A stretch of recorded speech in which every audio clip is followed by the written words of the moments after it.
Ultimate Corrin Guide. In this video, I'm going to break down Corrin, the passives you can unlock on her, her general uses, the different types of builds you can run on her, how you can use her passives, what she does overall, as well as how to use her engraving. So let's spin into it. Yeah. Corrin is all about tile manipulation, and one of her main abilities that can be used at any time is Dragon Vein.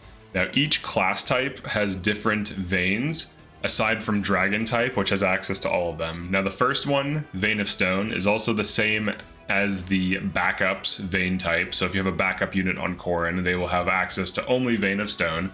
Now, what it does is it creates a 3x3 grid of defense and res plus 3 tiles. Now, keep in mind that while this does buff your allies, it also buffs your enemies. So you have to be careful with your positioning on this, otherwise you might increase the enemy's tanking. Now, defense and res plus 3 is substantial enough to reduce damage over time, like enough damage if you're getting hit. Definitely matters to some degree. I don't think this is the best use case of Corrin on a backup unit, but it could be used for off tanking in some ways. If you have like gentility on a unit, if you have resolve on a unit, or if you have both, this could be an interesting way to also further reduce damage. But just keep in mind that it does also buff enemies. And for the next vein, we have Vein of Water. Vein of Water decreases Avoid by 30 to anything standing in the water, and it also creates the water tiles in this kind of checkerboard pattern. Now, note that if the water tiles can't be placed, or any tiles can't be placed because terrain gets in the way, it just doesn't place those tiles. But as long as the tile next to you is available, you can place them in that direction. So in this case, I can put Avoid minus 30 on these 3 enemies, which is useful, to be honest. Like, these are sword masters, they have high avoid. Doing this does help. Also note that water impedes movement. So look at Alfred's movement now. He could run over here before, but the water now reduces his move. And let's look at these enemies. Their movement is severely reduced. So this actually isn't that bad. You also can't get rid of water tiles unless like some tile effect overrides it. This is also the tile for cavalry units, so any mounted horse or wolf unit on Corrin will have water tiles. Vein of Fog is the covert's Corrin tile. This increases Avoid by 30 while also creating this fog shape. Now, note that fog can impede movement of grounded units. Yes. So as you enter the fog, you start to lose a lot of movement really quickly. So this doubles as a delay and a body block, and this is also fantastic on covert types because they get plus 30 more avoid. They get double avoid, so in this situation you get avoid plus 30, so they get avoid plus 60. Now also keep in mind that mystical enemies do ignore terrain bonuses on avoid, so mysticals can still hit your coverts, but this is generally good to delay, to dodge tank, and to just waste enemy turns to slow them down. Vein of Vines is the armored class type Corrin tile. So this creates a 3x3 of vines. Now what this does is it prevents breaking. Now if enemies are in here, they're also unbreakable. This can be useful for allowing off tanking units to never be broken, or tanking units to never be broken. So let's say you have like some kind of, like Ike tank that's on axes, and there's all these sword units. You don't want them to get broken. Maybe it's like a Diamant tank or a Panette tank or something. You use this. So you would use this and they would become unbreakable. And ideally what you want to do is keep them out of these tiles if you do plan on breaking them next turn, or if you just need the unit itself that's tanking to become unbreakable. You could just stick them in here, maybe throw an obstruct tile here, force them to fight the unbreakable tank. And that way the tank can enemy phase without worry of being broken. This also prevents you from being broken from fracture. The next vein is the Vein of Flying units, that is Vein of Sucker. Any ground unit that has taken damage when they begin their turn in this will get healed for 10. So the advantage of this is that it's a good way to clear out tiles for flying units, and also to heal ground units that are damaged, but it also does heal enemies. However, it only heals them if they are damaged and they start their turn in this tile. So if they're damaged and enemy phase starts and then they move into these tiles, When your turn starts, they will not get healed. The tile effect ends and will only heal allies that are damaged in these tiles. So generally speaking, it's not going to be healing enemies, but just know that if an enemy is damaged while inside of the tile and then enemy phase starts, they will get healed for 10. But it's basically chip healing and good for clearing out, you know, negative tiles like fire or water or whatever's in your way. Vein of Flame is the mystical tile type. So this creates a 3x3 tile of fire as well as one tile of fire in front of you. So it creates one tile in front of you and then it creates a 3x3 beyond that. So just keep notes, just take note of the formation. Fire reduces enemy movement. It also damages them. So if enemies get stuck in fire, you can delay them for a lot of turns while damaging them and buying yourself a ton of time. This is generally considered to be the best tile to create, the fire tiles. They can't be removed, and enemies generally will either reroute, run through them and have their movement completely ruined, or just, you know, become easy kills. So let's observe what they do. These two sword masters. Either way, they're getting delayed and there's no way they can remove it. Yes, they're trying to get through. They do try to prioritize getting through safely, but if they have no choice, they will just enter the fire. And the other thing you can do with fire tiles is just put them on enemies directly to completely stall out their movement. So for example, I could go back here and then hit them with this. Now they're in fire, so when they're in fire, their movement is reduced, but if they're standing on a fire tile, they can get out, so be aware of how it affects movement. Now, if they're in the middle of a fire tile, they'll have movement like this, where they just can't get out.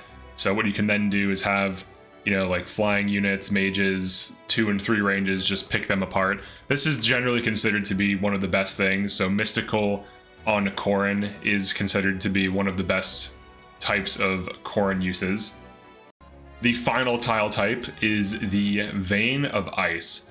So Vein of Ice is used by Chi Adepts. It creates a 2x3 grid of ice tiles. Enemies will try to break these. They will not try to break them if they have something to attack though. So let's say you have a bunch of squishy units over here and you have a tank like right here. As long as all of these enemies can attack a unit, they will prioritize that over attacking the ice tiles.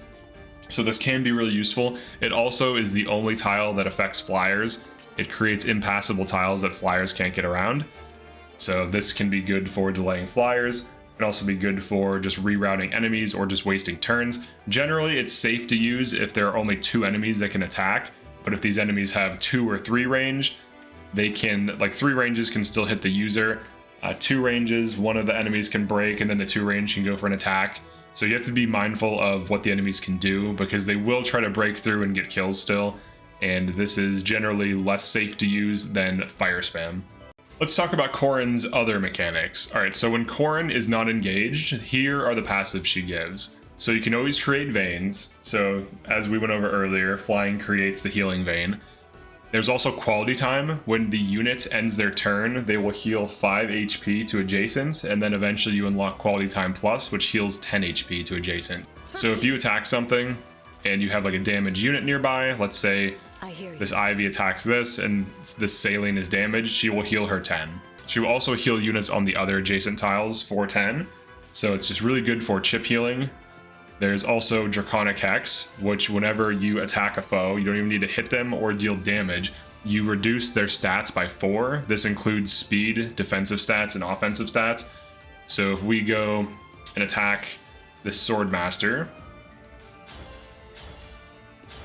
we will now reduce his stats regardless of if we hit or not. So if we look at his stats now, you can see that his physical attack is reduced, his hit is reduced. Hit is affected by a few different things, so this effectively reduces hit by 10. His defense and res are reduced, his avoid is reduced by 10, his speed is reduced by 4. So this has a pretty huge effect on enemies. It sets up kills. Basically, it reduces all of these stats by 4. Excluding health.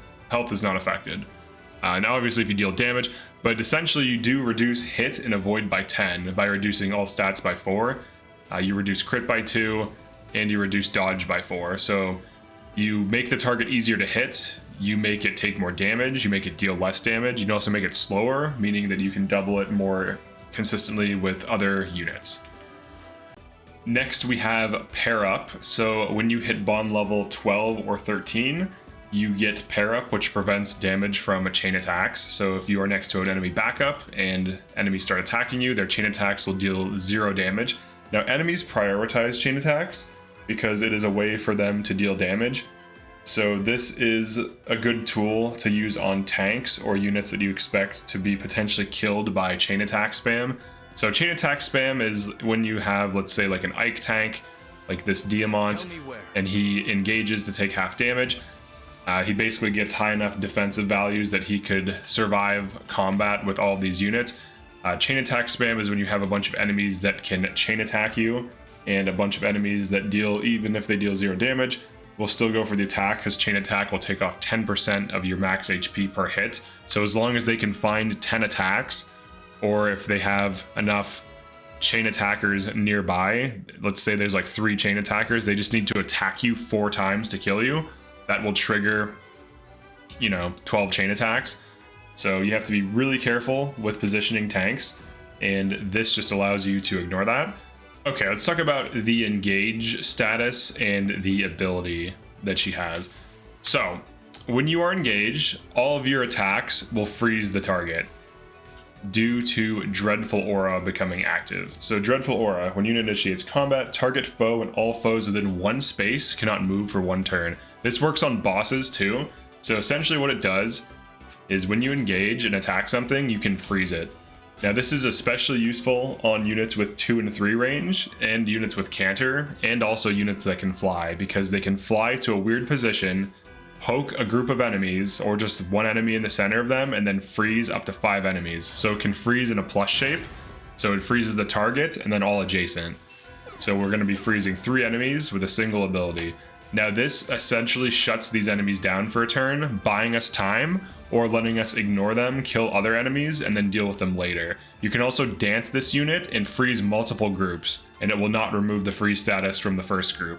So if I were to dance Ivy right now, she could go and hit this, she could go here and then throw on this, and she would freeze all of these. So she would freeze 6 units this turn, and you do not lose extra engaged turns by getting danced either. So essentially you can freeze things every turn, and it freezes the targets and the adjacent. So this pattern that it's showing right now is actually what would be frozen conveniently. It's L Surge. So all right, what else do we have? We have Torrential Roar. So Torrential Roar is the engage ability. You can use it once per engage, and what it does is it hits up to 3 targets. It does physical damage to them that scales, I think, based off of strength of the unit in question. So if you have like a high strength unit, it can hit harder based on that. It debuffs them with Draconic Hex. The hit units, it hits up to 3, and you do get range +1 on dragon type, so it can hit up to 4 with that. It also freezes adjacent and debuffs the foe's hit and puts water tiles underneath them. So here's essentially what it does to these foes. So it does it hexes them, so -10 avoid, -10 hit, -4 to all stats. It also puts avoid -30 on them. So essentially it gives them avoid -40. So if you have a high avoid enemy and you hit them with torrential, you put the water tiles under them, you debuff them, and you also freeze them. And also note that it still freezes adjacent. So it froze this guy, but it didn't freeze this guy because there wasn't an enemy here. If there's an enemy here, it would freeze these tiles on either side, and any enemies here or here would have been frozen as well. But enemies like here would not be frozen. So just enemies adjacent to these 3 tiles. And then if you're on dragon type, enemies in this tile or adjacent to this tile. So the largest it could freeze would be like this type of pattern with dragon type. And then with a basic unit, the largest it can freeze is this. So it can freeze large groups. And then the other thing that's nice too is if you torrential roar, freeze a bunch of things, then get danced, you can then go attack and snap freeze with like a Thoron from 3 range safely and freeze another group. So you have access to freezing every turn. If you dance freeze, you can freeze multiple groups, like 2 groups a turn. And then also you can kill. So if you kill the target, it'll still freeze adjacent. So you can literally just kill targets and then freeze adjacent and get the best of both worlds. Thin the enemy numbers, debuff them, set up easy kills, crowd control them. So how do you easily beat Corrin's Paralog? So there's a few ways to beat this thing. The first thing to do is you can wait to do it, because these enemies on this Paralog will probably give you some trouble if you do this immediately after unlocking Corrin. They have pretty good stats, they have pretty good damage output, and generally, unless you're ready for this enemy like team strength, you're probably gonna get farmed. And if you already know how to beat this map, then you'll be fine. But the general thing you want to do is get Draconic Hex on one of your units unlocked. So I have this Hortensia Sage that can hex Corrin. And then the other thing you want to do, especially if you just want to beat it quickly, is just fly or use some kind of covert or dragon type, and then just Astra Storm Corrin. And what will happen is she will aggro immediately. And she's actually not that far away. So you can aggro her before she blows up the water and removes it. So basically all the enemies have like a movement penalty if they can't fly, and the ones that can fly don't come in until later. So essentially you can Astra Storm to pull her early, and then what you want to do is debuff her and kill her immediately. Now if you want to beat this without doing that, you could also warp skip. If you want to warp skip your team with Micaiah, just wait until you get Micaiah, just kill her quickly. That's an easy way to do it. If you want to do this normally, what I recommend doing is putting a tank on the bridge that can 1-2 range, so it can fight these halberdiers and archers. Now they have pretty good damage output, so some of them, you know, this one has like 43 physical attack, 43 physical attack. The archers, one of the archers has seal defense and 41 physical attack, so it reduces your defense by 6. Just if the unit initiates combat. It doesn't even need to hit you, it doesn't even need to deal damage. So just be aware that as you fight on the bridge, this one seals your defense, and this one seals your speed. So this can be a pretty difficult thing for a tank that can barely tank these. Now also note that as these cross the bridge, they can start to hop off. So like, you can actually leave the bridge from here. So that's something to keep in mind. So if you think you're safe here, they can actually get out and start wrapping around and attacking other units. So you usually want to hold the bridge like here or here if you can, and it can be quite difficult to do so. If you have a bonded shield set up, you could easily set that up to fight these. You still will get debuffed though, so just keep that in mind. You'll have to use Restore Staff to remove it, as long as the unit initiates. So even if you counterattack and kill them, they don't even hit you and you bonded, you're still going to lose speed and defense. Now for the enemies over here, there's some Brave Swords, so you can't really bond it over here. The Brave Swords hit through bonded, the second hit does at least. So if it's enough damage to kill, 2 of them can Brave Sword through bonded. So that's something to consider. This one has Death Blow, so it gets crit plus 20, so that's something to watch out for. And there's also an Elwind, which could deal good damage to you, and that also has Seal Resistance. So there's some enemies with debuff. The enemies have good stats. Generally, I'll send a few units to fight these like over the water, like one like draws them in and tanks them, and the others. So like for example, you could initiate like this, kill this with like 11 sword unit, and then as they approach this unit, you attack them with like 2 and 3 ranges over the water and from over here. Because if you take a ground unit, they have a hard time getting through. Chloe's Clear the Way is allowing me to walk through this. But otherwise, if I try to go in the water, it's very difficult. I can only move like 1 tile in at a time. So, oh yeah, and then also once you get to the Corrin fight, if you don't pull her early, all of these enemies will surround her, and she will put down water tiles, and it'll actually be misleading as to how far she can move, because the water tiles clear up when her turn starts. So you have to be aware of what her move distance is, because what she'll do is she'll use Torrential Roar on you, freeze a bunch of your units, and debuff them with Draconic Hex, setting you up for an easy kill. So you have to be very careful when taking her on. The easiest way to take her on, outside of early aggro, is route the map as quickly as possible before all of these form up, and then try to get like allies, or try to get your units on the flanks like here and here, to start drawing these in to start reducing the death ball that she's about to push you with before she gets there. Once she does get the death ball, if you can get units to pull the mounted enemies, if you can get units to pull the flying enemies safely, to like peel them off of her death ball, you can set up easier kills on her. The thing that gets tricky is they have silence. So they have a silence unit, and then I think they have a freeze.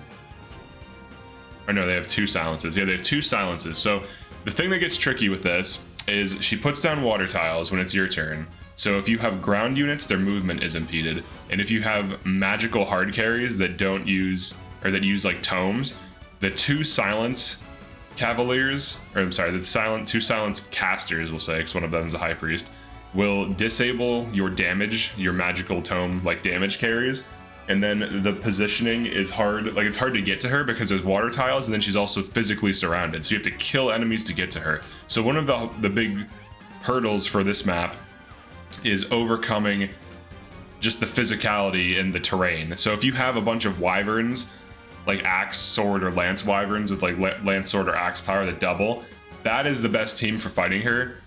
Or even just things that can move over like the water easier. Because once she creates those water tiles, it's difficult to get to her unless you can fly. And also it's physically difficult to get to her because of all these enemies. So you have to peel them off, kill as many of them as you can. If you can do a big override to kill a bunch of these like mounted units with another unit to also put damage on Corrin, to kill them with like some kind of Rider's Bane, that could be helpful. But keep in mind, a lot of these have good stats in bulk. Like this guy has like 53 attack. This Bolg has 43 like magical attack. For early on, this can be a pretty difficult team to fight, so you can do it. I have done it like immediately after getting Corrin, but the easiest thing to do is just to pull her. Let's go over the engage weapons. All right, so dual katana. So here are its stats.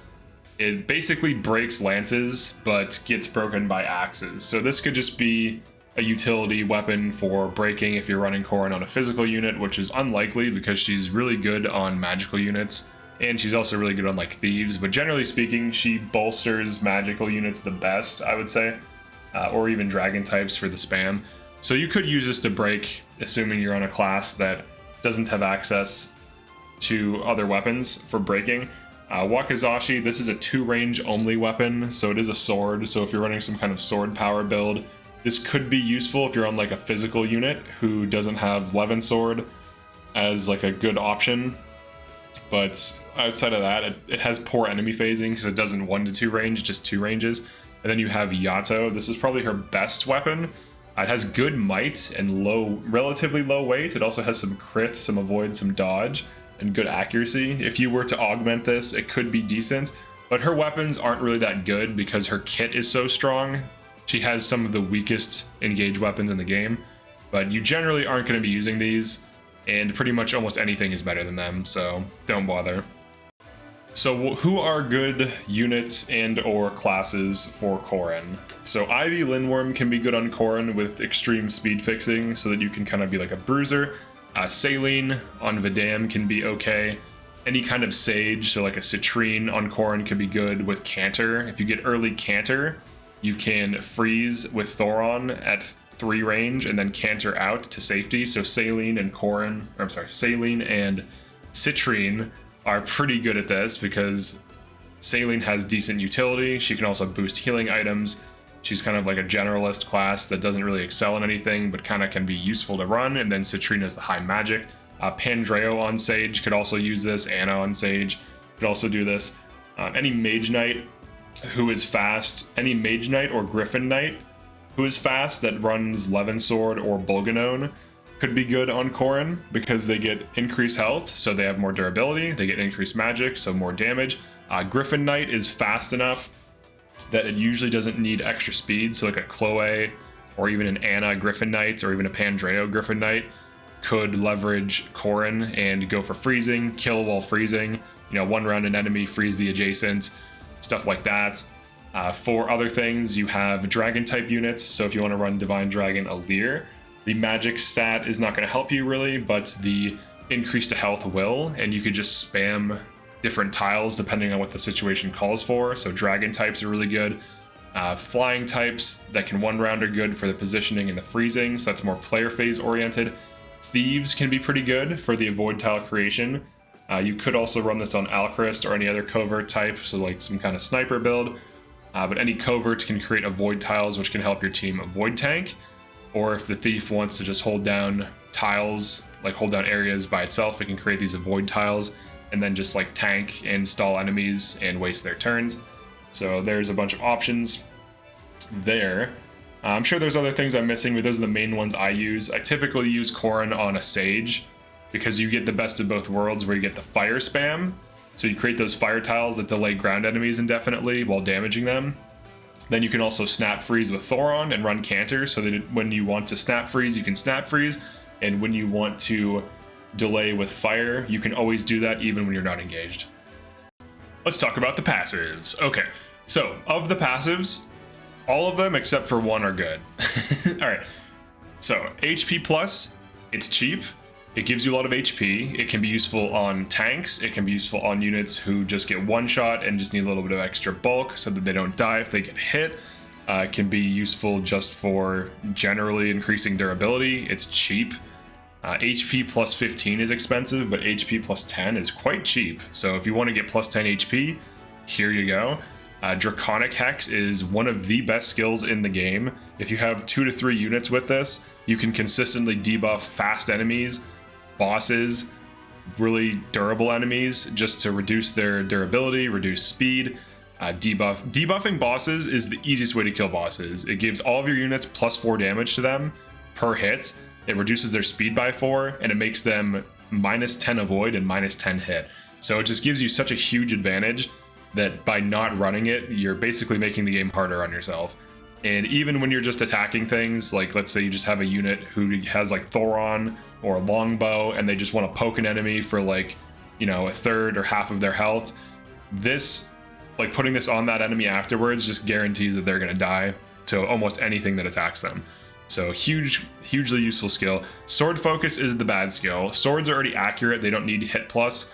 Units that run swords tend to be accurate anyways, so very not useful at all. It also gives you incoming crit rate, so like you get minus 10 dodge, which is plus 10 incoming crit. So if you're a unit with low luck and you have minus 10 dodge, you're going to be getting crit by weapons that don't even crit. So this is bad. This will lead to untimely deaths. Hit plus 30 on swords, it's just redundant. You don't need it. Pair up is pretty good. You can negate chain attack damage. So if you have a tank that's getting killed by chain attacks, if you have, you know, some kind of off tank that's also getting killed by chain attacks, this just reduces the damage to 0. So this is situationally useful. I've never needed to use this. With the right builds and positioning, you shouldn't need to be worrying about chain attacks, but if you want to just stick an Ike tank in the middle of like 20 enemies and they can tank it, this can help them.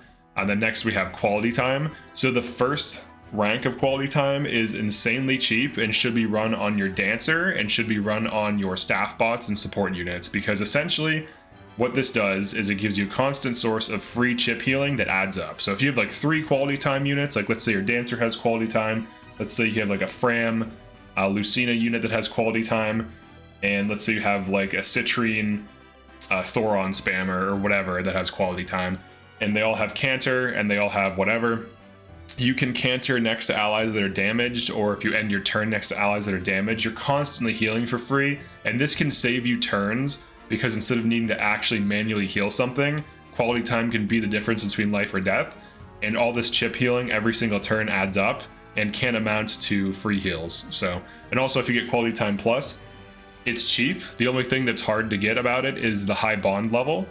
Other than that, it's really good. It's 10 health per turn. So this can reset chain guards too. So if you have a chain guarder next to a Sadal with quality time plus, he will heal them 10% of their max HP from his passive, and then he will end his turn and heal them 10. So he can dance things and then Canter next to things that need the quality time plus, and then reset their health and reset chain guards, which can help with enemy phase and can help with tanking positions. So she has some of the best passives in the game. Quality time and Draconic Hex are fantastic support passives, and pair up is also really good, and HP plus is decent. And the only thing that's really bad is sword focus, so pretty much all of these passives are relevant and useful.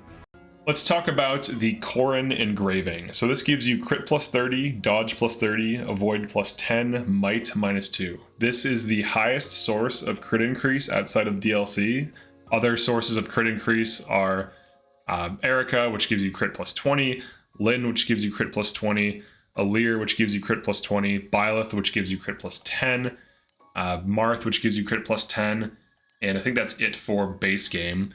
So this is the highest source, but it does not increase hit. So if you run this on axe units that have average or low dex, they're going to struggle to hit. But if you run this on units with high dex, maybe like a killer lance build, that's where this could shine. You still do lose damage, but you basically become immune to crits yourself. Most enemies that have crits have like crit 30 or less. So getting 30 dodge completely negates incoming crits, and very few things will crit you. So this can be good on tanks, and this can be good on accurate units that don't need hit fixing. But on axe units like Panette, like a warrior Fagato, a warrior a warrior Amber, or even like Etier, these are units that are typically like strength units that have like kind of average dex.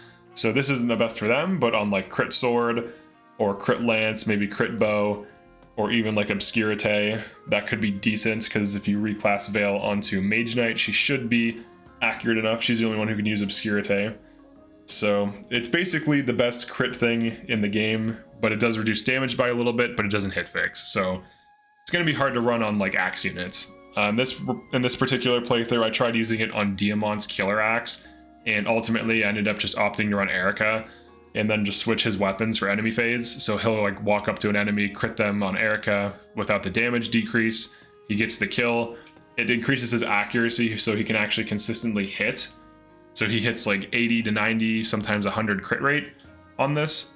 So in some cases, the crit rate, like the XS 10 crit, is not needed if you have like Wrath.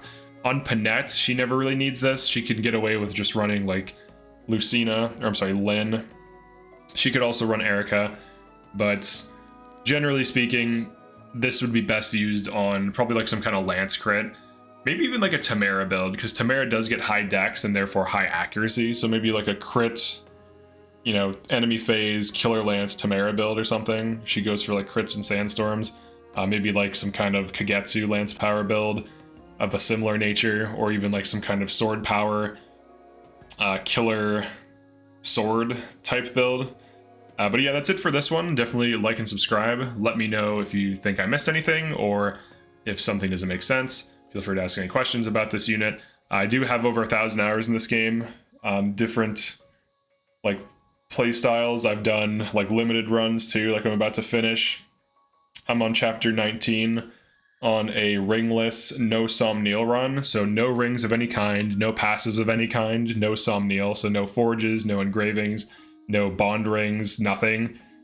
So it's just like units and base weapons. And also that's a no DLC run, and no second seals. So it's a pretty crazy run. But I have a lot of experience with the game at this point, and I've used a lot of different setups. I'm still testing out more things.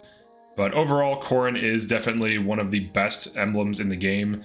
She gives you insane crowd controlling and just allows you to freeze enemies, stall enemies, debuff them, buff allies, and completely change the battlefield in your advantage. So that's it for this one, and I'll see you next one. Peace.